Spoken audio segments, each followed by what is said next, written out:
Lo schianto all'improvviso nel buio della notte, l'auto che finisce contro un muretto di recinzione, un impatto così violento che non ha lasciato scampo al giovane alla guida. Tragedia nella notte a Mediadino San Vitale. La vittima è Giulio Santi, 27 anni. Ha perso la vita alla guida della sua vettura intorno a mezzanotte e mezzo mentre stava tornando a casa. La Fiat Punto guidata dal giovane per cause da accertare dapprima finita nel fossato che costeggia via Bosco Alto, poi ha sbattuto contro il muro che delimita l'ingresso di un'abitazione.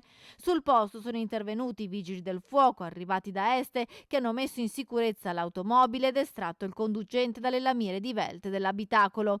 Nonostante i numerosi tentativi di rianimazione da parte dei sanitari del 118, per Giulio Santi non c'è stato nulla da fare ed è morto per le ferite riportate.